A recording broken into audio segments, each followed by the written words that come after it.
whether they're next door or just on the other side of the city. I love it. Or across the ditch from back in the day, right? If you grew up in the 80s.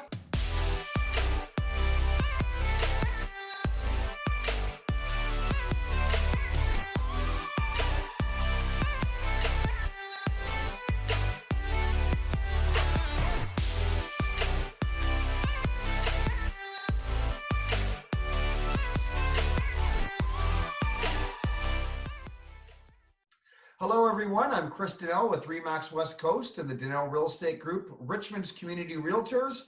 And I am here today on episode 7 of Amazing Richmondites with Vicky Ryan. Now, Vicky Ryan is the founder and board chair of Girls Club, a registered Canadian nonprofit whose mission is to celebrate and connect girls with neurological developmental differences.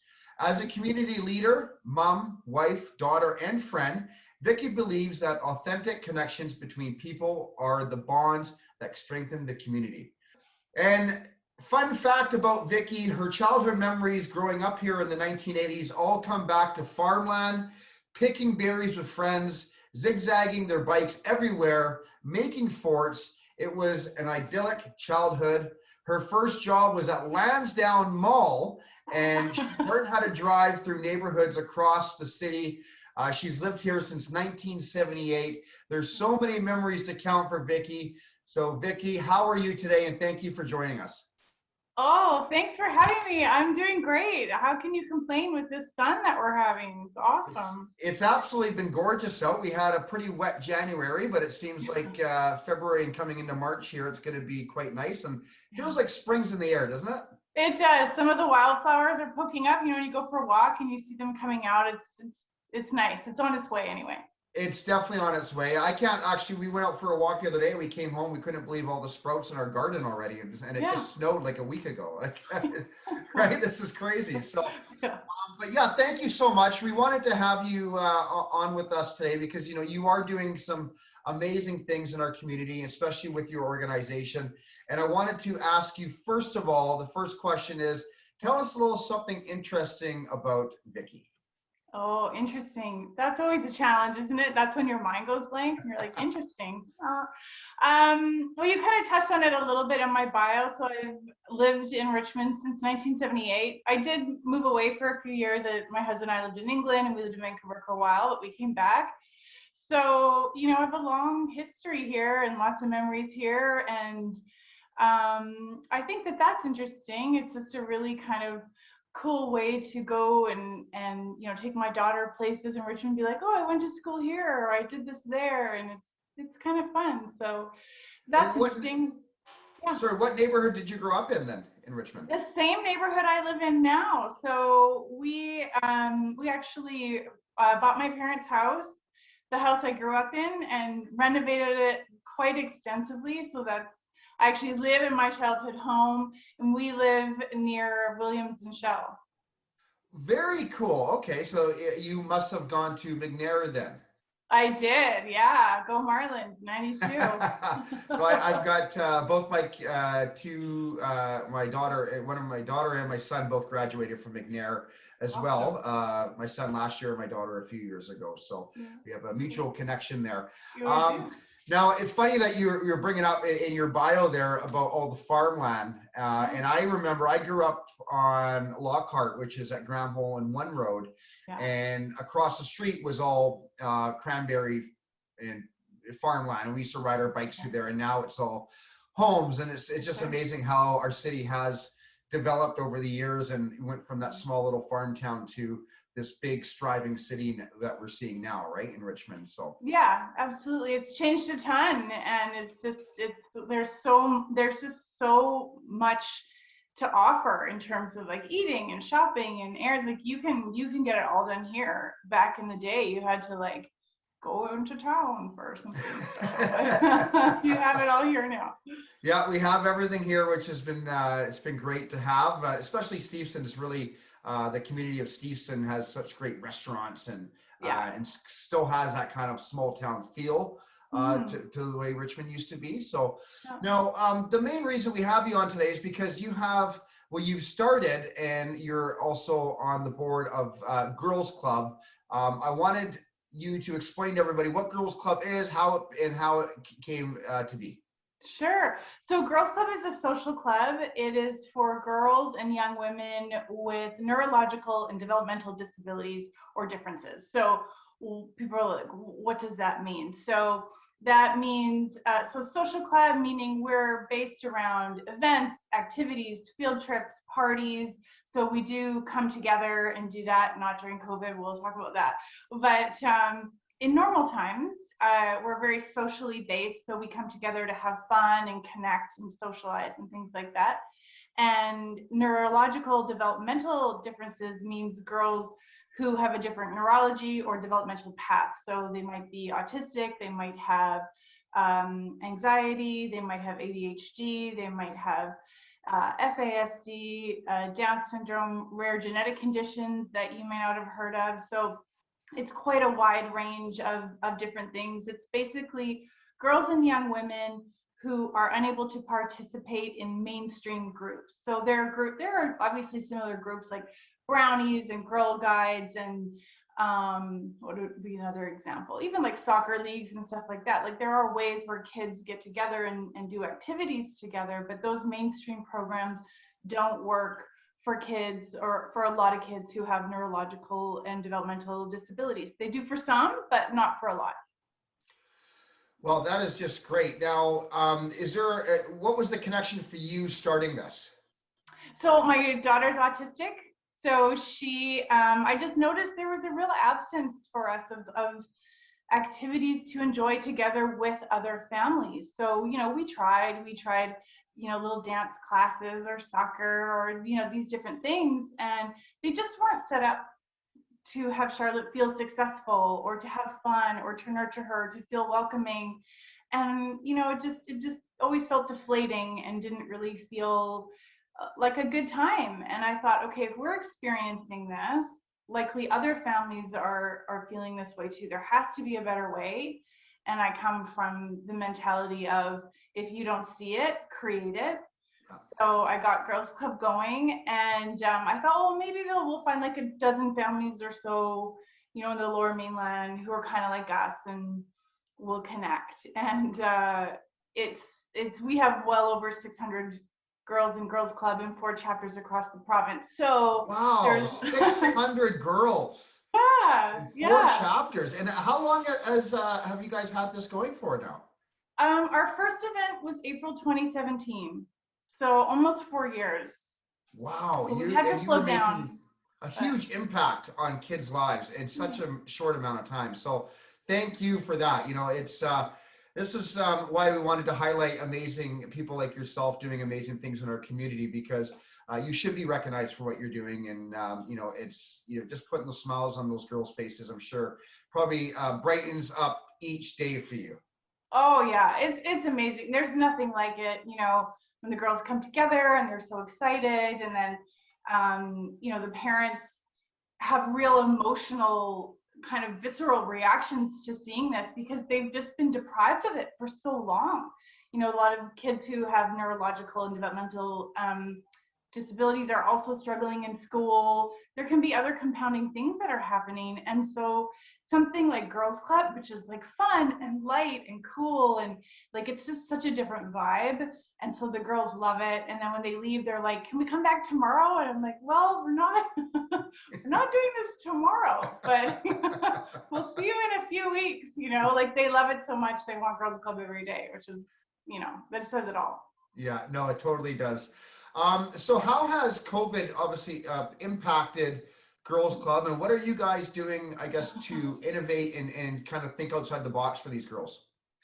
Yeah, so COVID had a big impact on us. Like I said, we're a social group, right? So we come together, we're together a lot, and that stopped last March, and we had to pivot. We went to Zoom, like most groups did, and it's been okay. It's not as good, but we're doing our best to make it fun. The girls will come on and we'll have, we'll still chat and have fun. And so we've had a few different types of activities. So I at one point asked an art therapist to come and do like a painting class, and that was cool. And then we hired somebody who worked with exotic animals, and they did like a whole, you know, educational piece on the animals and kept bringing the animals up into the camera and things like that. So we've been creative and we've made it fun. We had a doctor actually from Harvard come, who is a virologist and immunologist. And so she talked to the girls about what COVID is and, you know, how to stay safe and what a vaccine is. And so we've, you know, every month we do something different. We try and make it interesting and fun and engaging for the girls. And, you know, it's we're just kind of keeping on until life goes back to normal. Well, good on you. And, you know, I'm sure having somebody from Harvard, I guess coming through Zoom, it made it a lot easier so that for you guys to be able to do something like that. So very cool. Yeah. We don't get that caliber of guest speaker on the reg, so that was pretty cool. Yeah. Oh, well, you know, I think Zoom has just opened up the doors for so many businesses and groups and organizations. And, you know, I'm sure once we get back to the socializing, which would be great for you and the girls, but I'm sure you'll probably have some type of Zoom stuff going on as well moving forward. Is that kind of on the docket? Well, why not, right? Like now that we've seen it work really well, one thing I think we could probably do is supplement our programming with Zoom. So, you know, we're a completely volunteer-run organization. So I'm the board chair, I lead the chapter, and then I have volunteers that help at events. But because this is just sort of a volunteer role, I can only hold events every 2 weeks.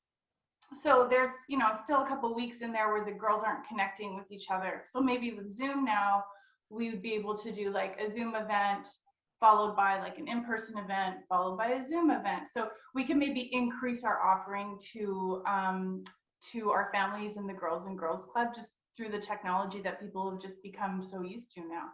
So it's not a terrible thing. No, it's not. So how could somebody, I guess, get in touch with Girls Club, or, you know, even donate? I'm sure donations have not been the greatest this year because you guys were most likely doing fundraisers. You know, if somebody wanted to donate to you, or maybe has a girl or young woman who would like to participate in some future events, how could they do that? Yeah, so great question. Thank you. Yes, we are always accepting donations. And you're right, like we can't do fundraising events right now. So that's been really tough. So yeah, so donations are, you can reach out to me. I'm info@ingirlsclub.com. So Girls Club is sort of what we call it for short, but it's In Girls Club. So inclusive Girls Club at In Girls Club. And our website is ingirlsclub.com. So there's opportunities for donations there. We would love that. But there's other ways to support too. So some of the things that I've thought about for our community is if you have like a space or have a service or something that you do. So I'm thinking about when COVID's over, that would be fun for kids, you know, reach out to me. That's a really good way to support us as well. So for example, one of the Taekwondo studios in Richmond before COVID had reached out and said that we could have a girls club event there. And so their instructors volunteered for the day and ran the girls through like Taekwondo exercises, or like taught them Taekwondo basically for an event. They did it all for free. That was amazing. So if you know, if you're sitting on this really cool type of service that you do, like if you do arts or sports or anything like that, we would love to hear from you. Another way to support is to, you know, spread the word. There's through the school system, you know, we have girls that come that find Girls Club, and I always say, how did you hear about us? And it might be the resource teacher at school, or my pediatrician, or children's hospital, or, you know, my neighbor told me about it. So a lot of word of mouth is how families find us, and that's really important too. And then when COVID is over and events start again, we're always looking for volunteers, and it's a really high energy, lots of fun, exciting, positive, warm vibes kind of volunteer experience for our volunteers, and you know, it's a pretty easy gig, and it's great. So you can, yeah, you can donate, you can volunteer, you can spread the word, you can offer up any kind of services that you might want to have, like to share. So there's lots of different ways to get involved. And am I right by saying that you are currently looking for a board member or two? Yes, thank you. You're right, I am. Yeah, so we've been around for a few years, but we have just registered as a national Canadian nonprofit. So we have to form a board of directors, and we have a few board seats filled and a few vacancies. So right now, I think the only vacancy that we have left open is director of finance. So somebody who's good at math and money. Math and money. Okay. Math So and money. math or money, reach out to Vicky. Reach out to me. Yeah, yeah. Great. Well, and I also got to give a plug too. You guys must have a Facebook group, Instagram page. What are those pages? Yeah, we do. So Instagram in Girls Club, and Facebook is the same, in Girls Club. So you'll find us there. Yeah, thank you.